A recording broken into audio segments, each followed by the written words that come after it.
माँ जैसा कोई नहीं। एक छोटे से कस्बे में कबीर नाम का एक लड़का रहता था। बचपन में ही पिता की मृत्यु हो जाने के कारण परिवार की आर्थिक स्थिति बड़ी दयनीय थी। कबीर की माँ कुछ पढ़ी लिखी जरूर थी, लेकिन उतनी पढ़ाई से नौकरी कहाँ मिलने वाली थी। सो घर घर बर्तन मांज कर और सिलाई बुनाई का काम करके किसी तरह अपने बच्चे को पढ़ा लिखा रही थी। कबीर स्वभाव से थोड़ा शर्मीला था और अक्सर चुपचाप बैठा रहता था। एक दिन जब वह स्कूल से लौट रहा था तो उसके हाथ में एक लिफाफा था। उसने माँ को लिफाफा पकड़ाते हुए कहा, माँ, मास्टर साहब ने तुम्हारे लिए ये चिट्ठी भेजी है, जरा देखो तो इसमें क्या लिखा है। माँ ने मन ही मन में चिट्ठी पढ़ी और मुस्कुरा कर बोली, बेटा, इसमें लिखा है कि आपका बेटा काफ़ी होशियार है। इस स्कूल में बाकी बच्चों की तुलना में इसका दिमाग बहुत तेज है और हमारे पास इसे पढ़ाने लायक शिक्षक नहीं है, इसलिए कल से आप इसे किसी और स्कूल में भेजें।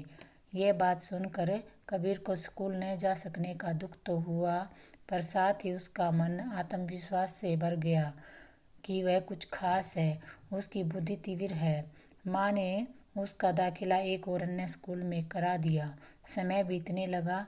कबीर ने खूब मेहनत से पढ़ाई की। आगे चलकर उसने सिविल सर्विसेज परीक्षा भी पास की और आईएएस ऑफिसर बन गया। कबीर की माँ अब बूढ़ी हो चुकी थी और कई दिनों से बीमार चल रही थी और एक दिन अचानक उनकी मृत्यु हो गई। कबीर के लिए यह बहुत बड़ा आघात था।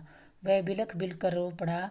उसने समझ नहीं आ रहा था कि अब वह अपनी माँ के बिना कैसे जिएगा। रोते रोते ही उसने माँ की पुरानी अलमारी खोली और हाथ में उनकी माला, चश्मा और अन्य वस्तुएं लेकर चूमने लगा।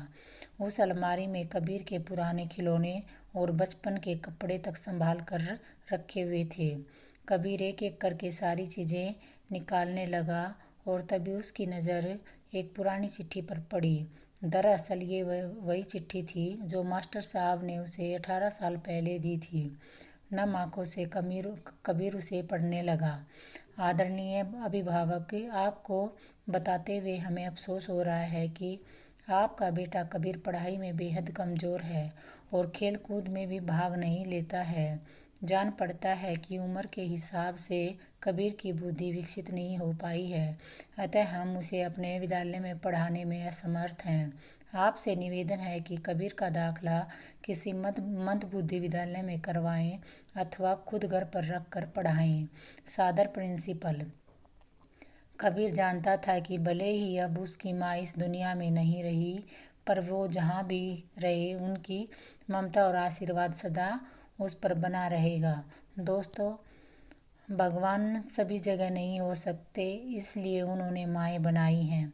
माँ से बढ़कर त्याग और तपस्या की मूर्त भला और कौन हो सकता है। हम पढ़ लिख लें, बड़े होकर कुछ बन जाएं, इसके लिए वो चुपचाप ना जाने कितनी कुर्बानियाँ देती है। अपनी ज़रूरतें मार कर हमारे शौक़ पूरा करती है। यहाँ तक कि संतान बुरा व्यवहार करे तो भी माँ उसका भला ही सोचती है। सचमुच माँ जैसा कोई नहीं हो सकता। अगर आपको ये वीडियो अच्छी लगी तो इसे लाइक करो, शेयर करो, चैनल को सब्सक्राइब ज़रूर करना। धन्यवाद।